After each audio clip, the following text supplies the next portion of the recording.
Welcome to the Always a Logger podcast, where we feature alumni of the University of Puget Sound who've taken their careers and their pursuits to the heights. Today, we're going to meet Major General Roosevelt Mercer. General Mercer is from the class of 75, earned his degree in urban planning, and was in the distinguished program, a distinguished graduate of the ROTC program at the University of Puget Sound.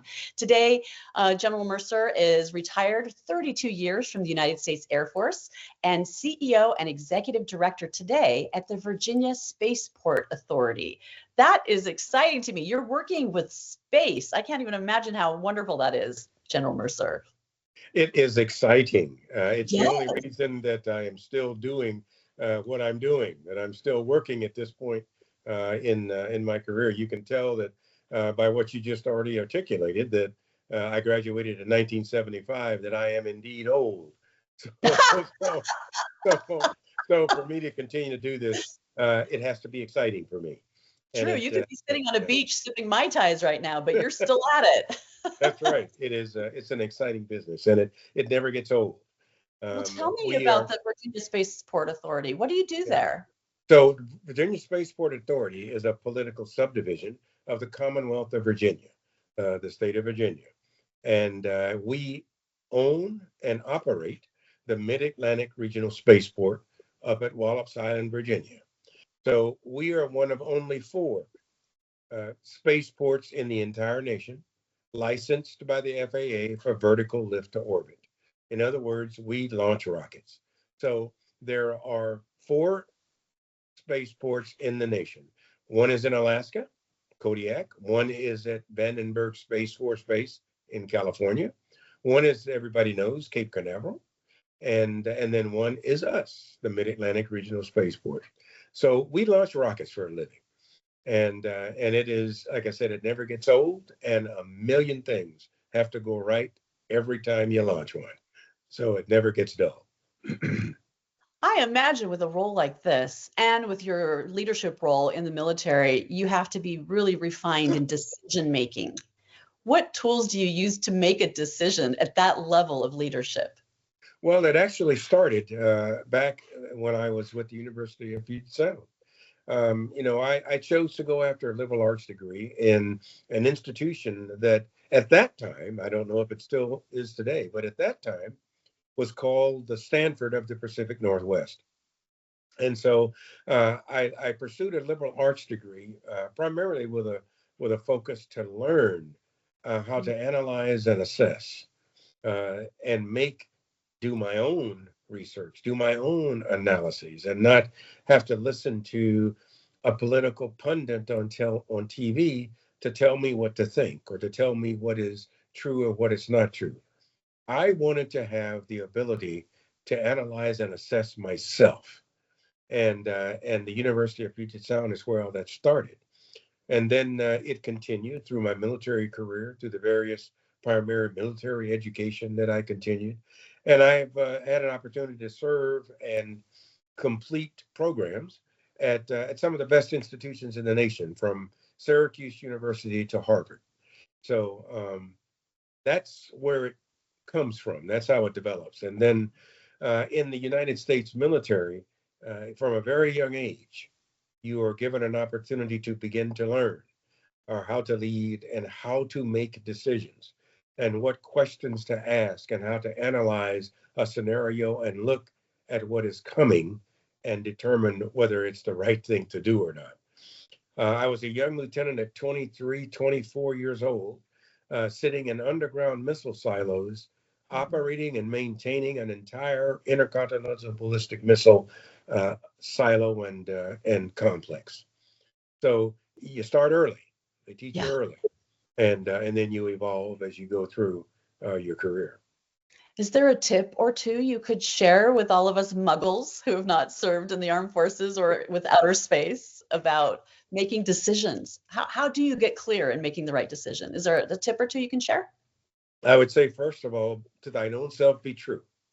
Don't let others necessarily persuade you from a position that is based in fact and data to another position. To thine own self be true. Is what I will tell you, and then look at try to make as much as possible data-driven decisions. Mhm. Not knee-jerk reactions, not emotional decisions. Try to make data-based decisions, um, and then take care of your people. Mhm. Because no matter how sophisticated your systems, no matter how cutting edge they are, no matter what marvelous AI capability they have in them, nothing gets done without the people Yeah. to execute all of that. Take care of your people. So those are the things I would say. That's amazing. I love all of that. Let's talk a little bit about Virginia Space Authority. Someone was telling me you have an exciting new project called the Neutron Rocket. What is that? Okay, so we service a multitude of rocket launch providers. The rocket that you are referencing here is by a company called Rocket Lab. They are the number two lift provider in the nation. SpaceX is number one, and Rocket Lab is then number two.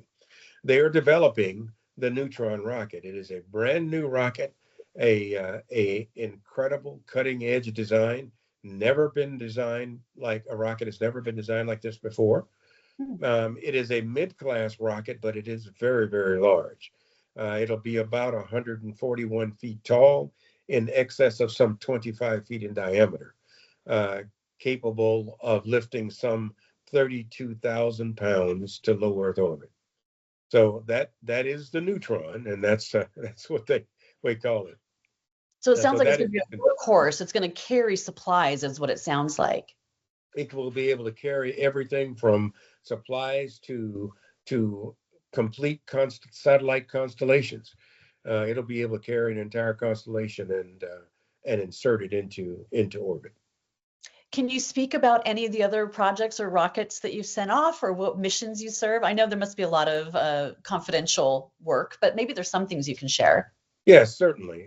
We also launched for Rocket Lab their Electron rocket.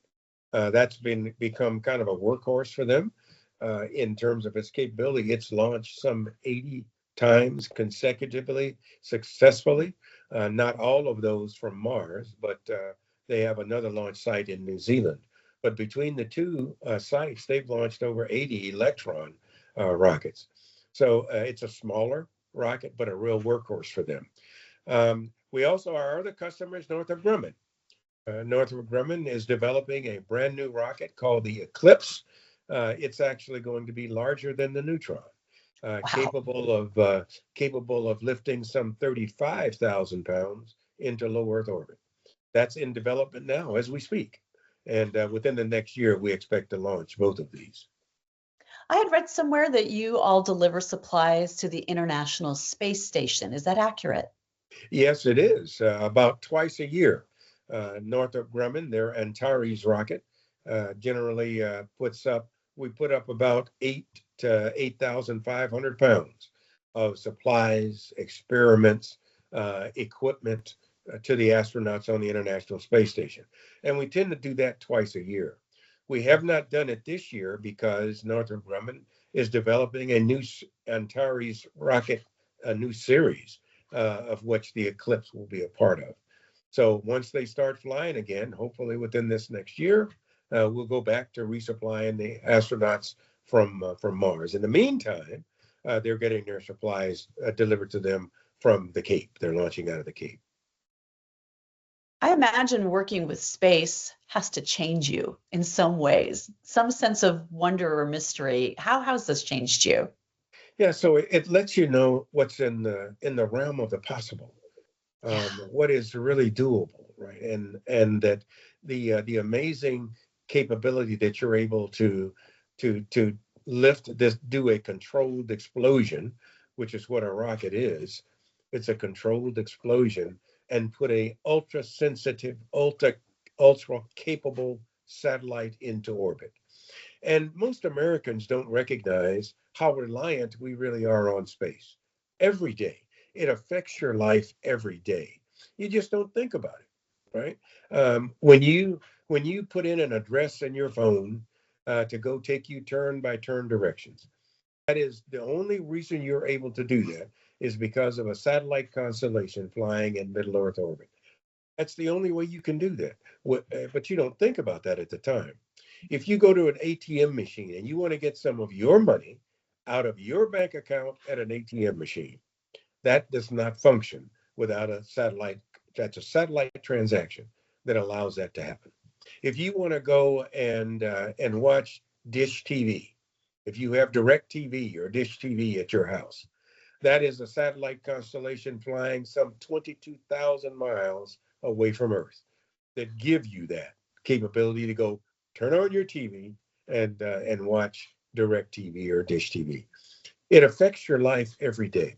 When you pick up your phone, your cell phone, and you want to call California from Washington State, or you want to call me here on the East Coast, that's not going by towers. Those are satellite operations that allow you to make that call seamlessly. You don't think about it. You hit the button, you hit call, it rings, and somebody picks up. Um, Space affects your life every day, every American, every day. We just don't think about it. And so when you recognize the realm of what is really in the possible and what is going on in space and around you, it's astounding. And that's what's exciting to me. That's wonderful. Thank you for framing it that way. You're right. I don't think about any of those things as I'm using all these normal household or daily conveniences. Thank you for framing that. Oh, how does this frame? I imagine working at the VSA also makes you look at life beyond our planet too. Has that shaped or changed any opinions that you had? Well, I have always believed that we are not alone in this universe. I find it hard to believe that our Creator created the human being on Earth, and there is no other life in all of the galaxies that exist. So it just puts a finer point on it when you look at what we are doing Yeah. and the exploration that we're doing. NASA just launched the Artemis mission. We have satellites now, or not satellites, but astronauts uh, um, orbiting the moon and taking images of the moon and doing their experiments out there. Well, we are humble human beings. If we can do that, I'm sure there's life out there that can go beyond that. I imagine we'll hear more soon. I keep hearing all this word coming from the White House about disclosure, so I guess we'll stay tuned. But thank you for entertaining that conversation. Let's roll you back to the University of Puget Sound. Why did you choose UPS? Were you raised in Washington State? No, I was not. I was an army brat, so Okay. I grew up all over the world, and my father in a earlier assignment was assigned to Fort Lewis, Washington, as a younger soldier, and they fell in love. He and my mother fell in love with Washington State. So when it came time for him to retire years later, for them it was a no-brainer. They wanted to come and live back in Washington State. So they retired in Washington State in the Lakewood, Tacoma area Mhm. of Washington State, and I finished up high school there, and then began my search for colleges and universities. And like I said, I liked the fact that the reputation that the University of Puget Sound had, certainly at that time, as the Stanford of the Pacific Northwest. And Want to hear a it was funny comment? When I attended Puget Sound, people were calling it the Harvard of the Northwest. okay, okay, good. So I think the Yeah, name's changing, but someday yeah, they'll all say they're the Puget Sound of, you know, that's right, that's the right. region. But I Uh, love that we both had these different markers when we attended the university. So you were uh, participating in the ROTC program. Can you share a little bit about what that is for students who haven't participated? yes, so it's a Reserve Officer Training Corps. It is one of the programs that prepare you to be a commissioned officer in the United States military, and all of the services have ROTC capability and units embedded within universities. And for me, I consider myself one of those lucky kids Mm. because I always knew that I wanted to join the military. I always knew I wanted to follow in my father's footsteps. I wanted to be just like my dad, and so I always knew that. And so the institution at the University of Puget Sound allowed me to do both of those things. And what I told you about the ability to get a liberal arts degree and the ability to learn how to analyze and assess and be challenged and in the academic arena. And the university is superb at that. It's one of the finest institutions that I can think of. And I sit on the board of trustees of other institutions, and I can tell you, UPS is among the top.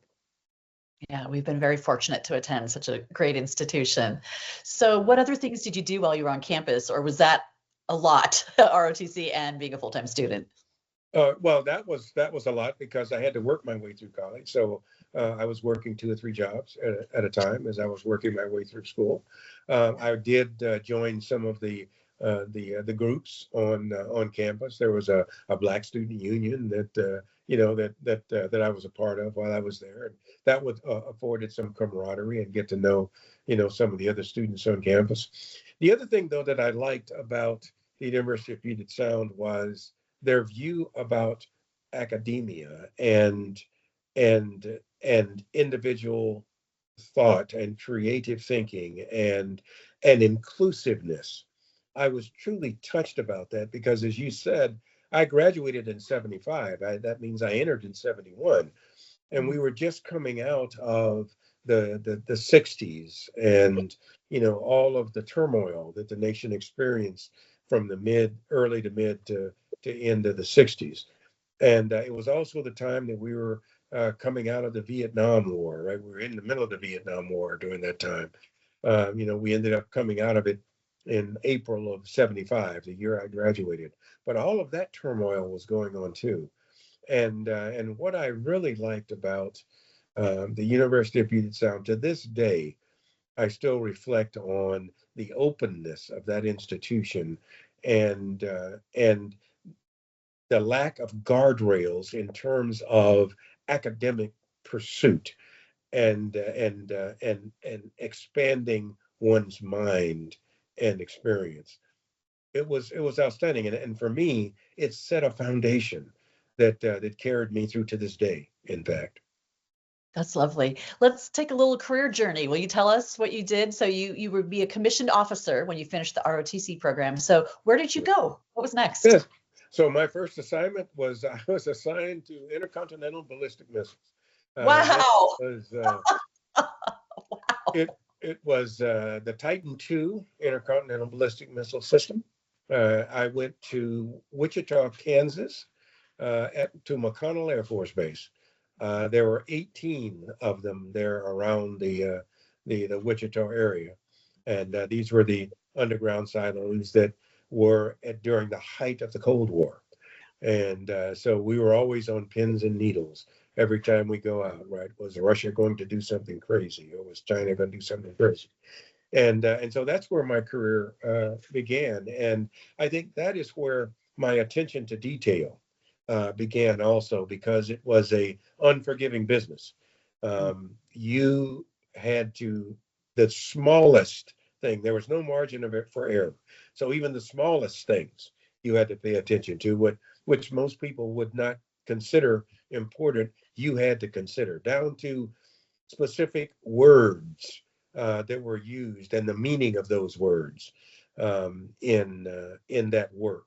It was a world of checklists where every checklist step had to be done because you were dealing with nuclear weapons and extremely caustic propellants.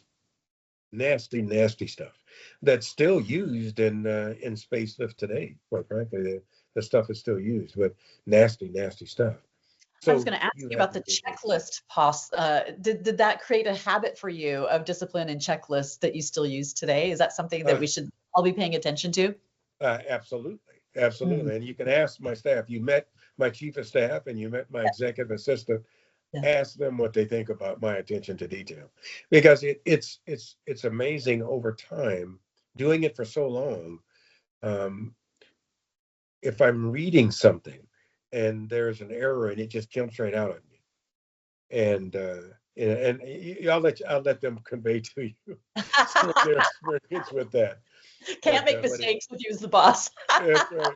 You notice the Uh, typos, I bet. I do indeed. But I understand there are many lines of work where every detail really matters. It's life or death details. Yes, Yeah, Yeah. and it really is literally. We actually did have people lose their lives doing Mm-hmm. this duty.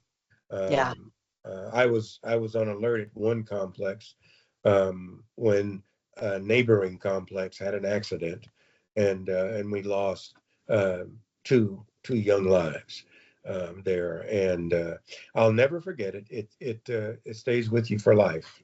Yeah. Trust me on that. Sure. But it's that it was that dangerous. The danger was real, I guess Mhm.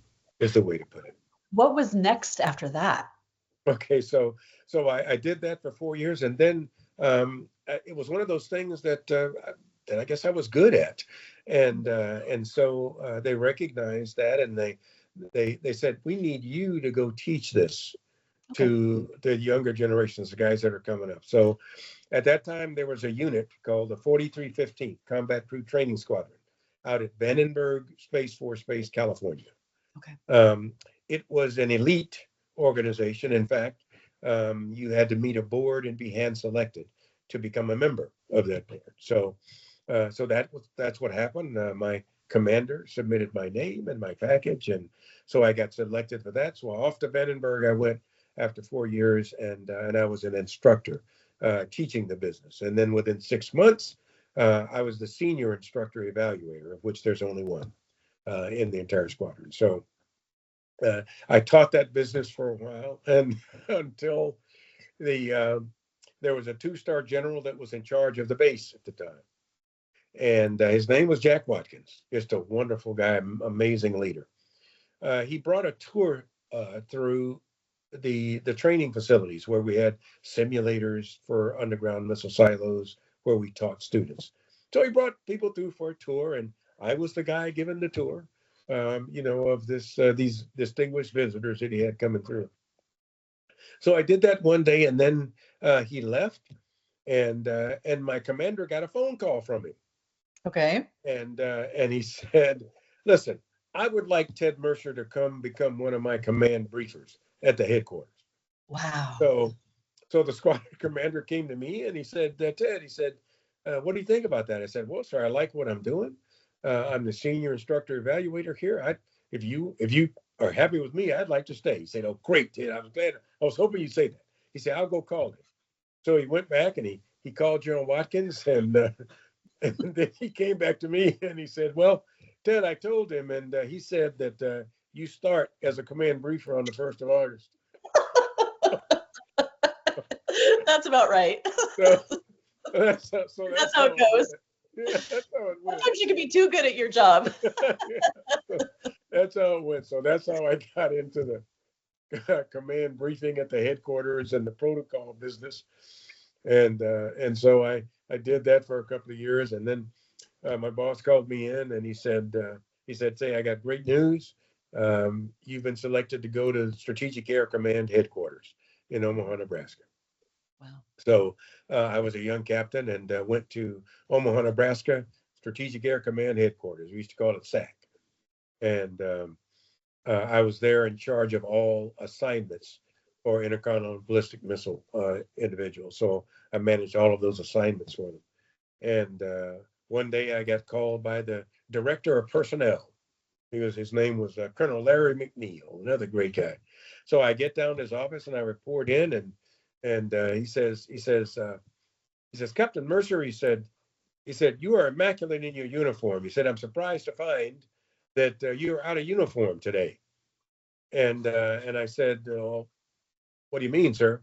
And then he pulls out a set of major's oak leaves for getting promoted from captain to major. Wow. Um, so he said, "Congratulations!" Had a big bottle of champagne, and the Oh, staff came that's so in, and nice. so I was promoted 3 years ahead of my contemporaries. So I got promoted early there, but that was at the headquarters, and What a moment. I bet that's going uh, to be seared in your memory for a lifetime. you don't forget it because I didn't know what was going on. I had no idea what was I going think on. you're in trouble for a Uh, minute there. I did. Well, I did, and he let that perpetuate in my mind way too long. He Uh, probably did. He probably loved every yeah, minute of it too. yeah, absolutely. And so That's then great. I went off to Air Command and Staff College. That's one of our primary military education, teaching leadership and history and all of that. I did that for a year, and then I left Air Command and Staff College, and then went to the Pentagon. Um, Wow. and so I was in the Pentagon working there. I was an executive officer for one of only two at that time, only two female generals in the entire Air Force. Her name was Marilyn Coffinger, wonderful lady. Great story there was that I come into the office one day and I'm working. I'm responsible for writing what's called a posture statement, where all generals have to go over to Congress and report on their particular area of expertise, their department. And so I was one of the guys that would write those Mhm. that testimony. So I was in my office doing that, and my boss came over and he said, "Hey, the general said as soon as you got in, she wants to see you." So I said, "So what's going on?" He said, "I don't know. She just said as soon as you come in, you got to come over and see her." So I went. My office was right across the hall, so I went across the hall. I went in reporting. My reporting is ordered. And I said, "Ma'am, may I stand at ease?" And she she looked up and she said, "No, you won't be in here that long." So, so and then she broke and she reared back in her chair and cracked up. She was laughing. She said, "It's okay, stand at ease." And basically, she told me that she had selected me then to be her next executive officer. Mm.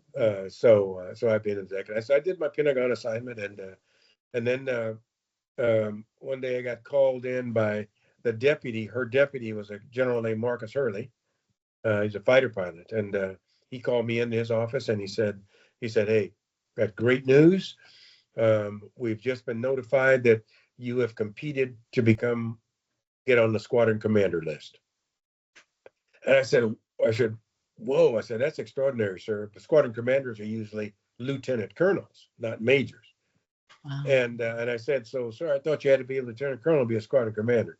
He said, "Oh yeah, I forgot to tell you, you got promoted to lieutenant colonel. You're 2 years ahead of your contemporaries." My goodness. This sounds like a career just constantly pacing yourself. I mean, Yeah, it yeah, you were really, definitely right industry. You picked the right career path because it seems like everything just uh, lined up so well. yeah, yeah, it all worked well, and so I left the Pentagon and went up to Grand Forks, North Dakota, commanded the 447th Strategic Missile Squadron Wow. up there, an ICBM squadron, Minuteman ICBM squadron, and the the wing commander at the time was a Colonel Lance Lord. An interesting story to show you how small the world is. I'm going out next week because he went on to become a 4-star general, and they are presenting him with the prestigious Hill Award in Colorado Springs next week. So I'm going out for that. Lovely. I worked for him 2 subsequent times after the squadron. But I get there and he calls me right into his office. My first day in the squadron after the change of command. He calls me in and he says, "Ted," that's how he talks. He said, "Ted," he said, "Look," he said, "you got the most problematic squadron in the wing." There were 5 squadrons in the wing. He said, "You got the most problematic squadron in the wing." He said, "Their proficiency is in the toilet, their morale is in the toilet." He said, "I brought you in to fix it." He said, "You have carte blanche to do whatever you need to do to turn this squadron around." And so I had 2 years to do that. And when I left the squadron, they were identified or recognized as the SAC Squadron of the Year when I left at the What end did of you 2 do? What kind of magic did you do? Did you do Well, the stick? it's about holding to standards, not reducing standards. Okay. It's about taking care of your people Okay. and making sure they have what they need and that you are doing what you can to ensure that they progress and that they are successful in each individuals.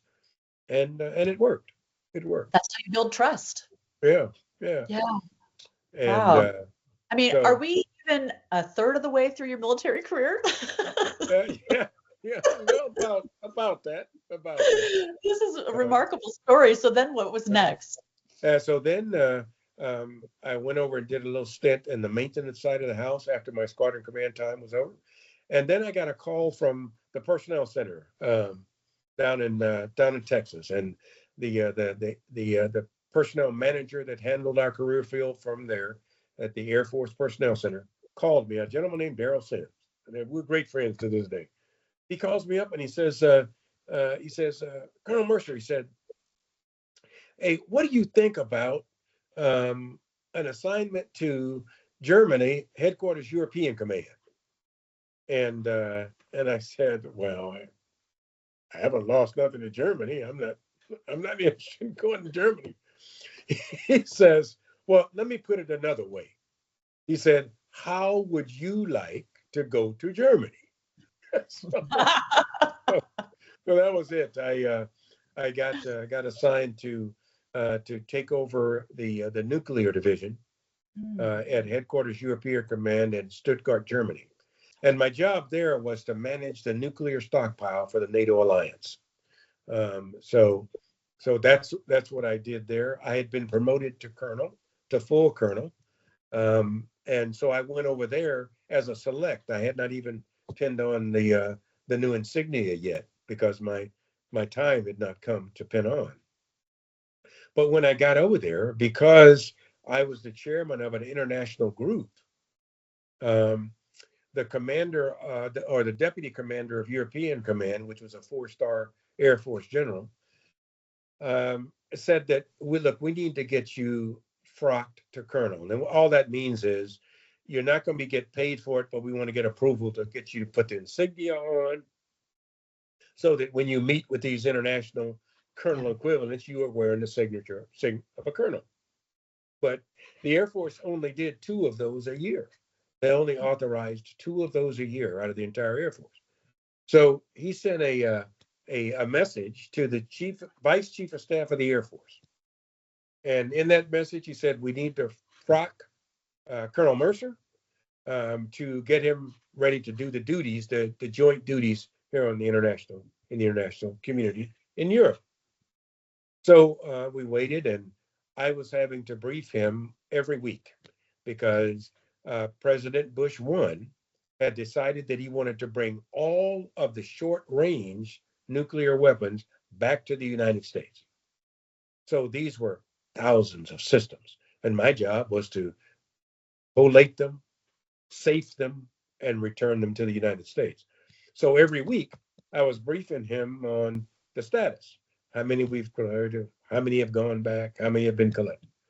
So I'm in there doing that briefing one day, and he looks at me and he says, Ted, he said, when are we going to frock you? We got to get eagles on you, right? The chief of personnel was in the room at the time, and he looked over at him. His name was Haynes Baumgartner. I felt sorry for him because the four-star looked over to him and he said, Haynes, when are we going to frock Colonel Mercer? So Haynes says, well, sir, um, I hadn't had a chance to tell you, but the vice chief denied your request. Oh, Oh, man. uh-oh. The four-star went nuts. He dismissed everybody out of the room. Oh my Everybody. goodness. Out of the room. He closed the door. He had his exec come in. You could hear through the door, though. He had closed the door, but you could hear. His voice was so loud. He told him to get the vice chief on the phone right now. And his exec tried to tell him that, well, there's a 6-hour time difference from Germany and the Pentagon, right? The four-star said, get him on the phone now. Get him out of the bed. So, Oh my so goodness. you could hear him on the phone. I mean, he's cussing at the other four-star, you know. So, so the next day, honest to God truth, I still have the message. The next day, I get a call from Haynes Baumgartner, the head of personnel. He says, Ted, I got a message here from the vice chief of staff. He said, I'm going to read it to you. And it was very short.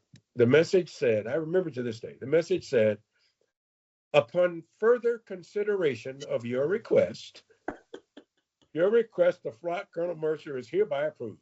That was the next day. The next day. True story. So, These are great stories. I bet you have days worth of stories to share. Are there yeah. any final stories you want to share about your experience in the United States Armed Forces? Um, there are many. I guess the most profound was during 9/11. Oh, wow.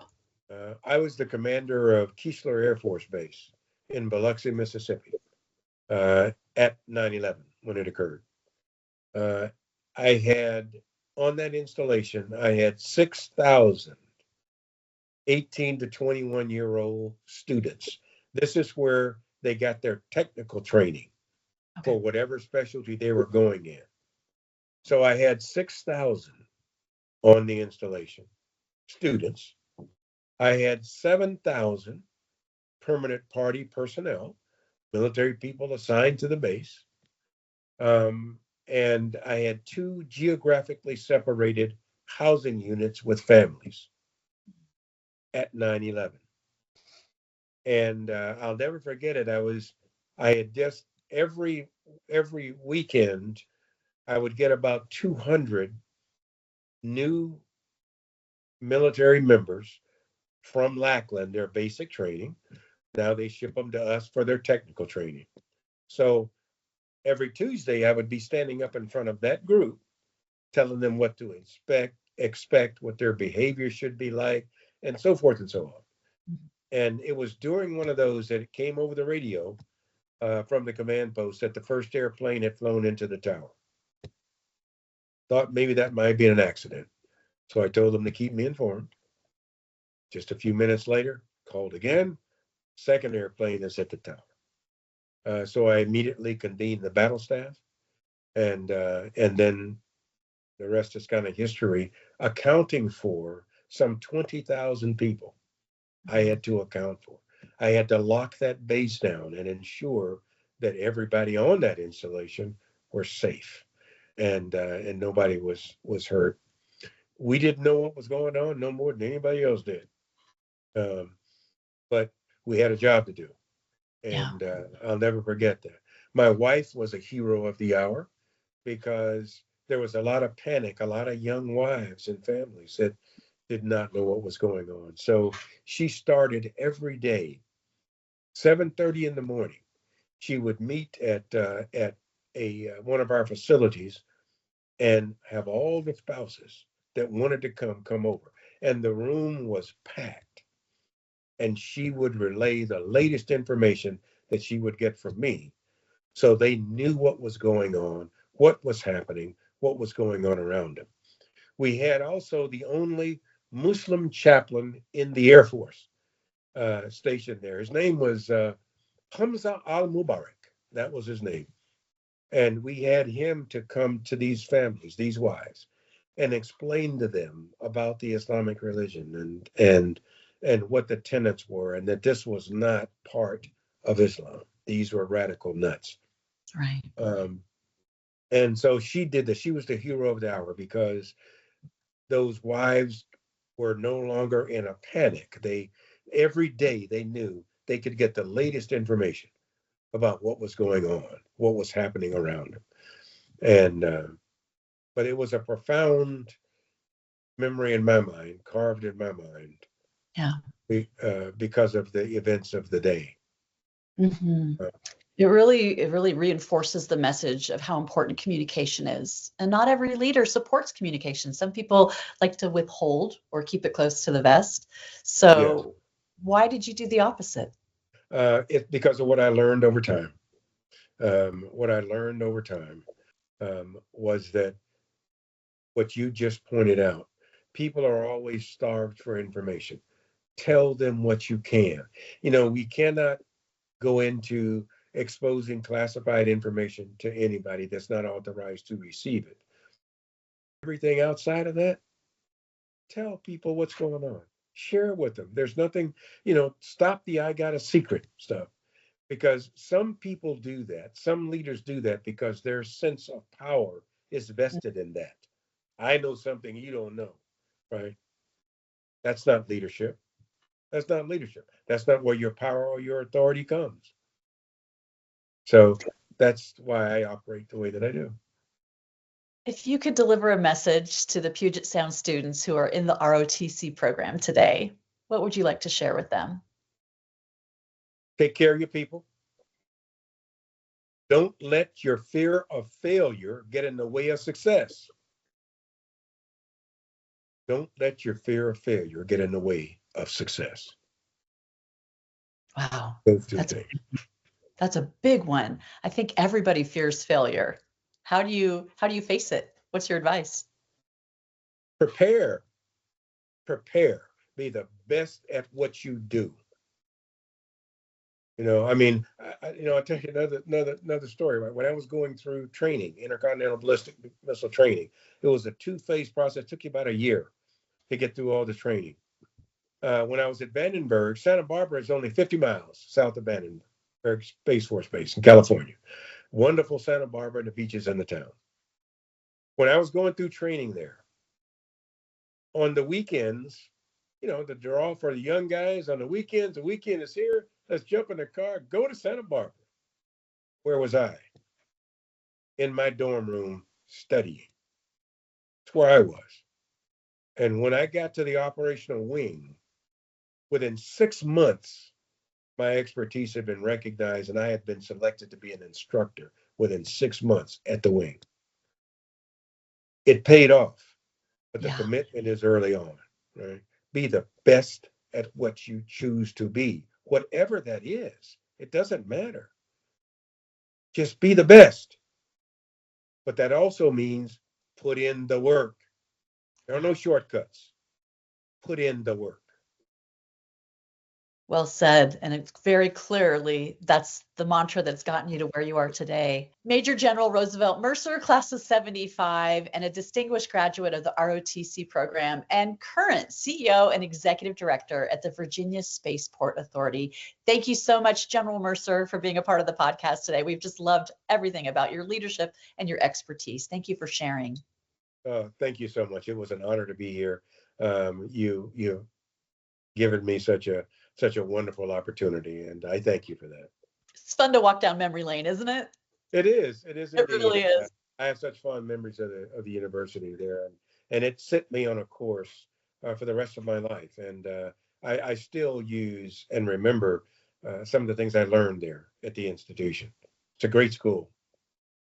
Thank you so much for being a part of this. We are always looking for future guests for the Always a Logger podcast. If you know someone who has done something amazing and taken their pursuits to the heights, send me recommendations. You can send me an email at juliegates@pugetsound.edu.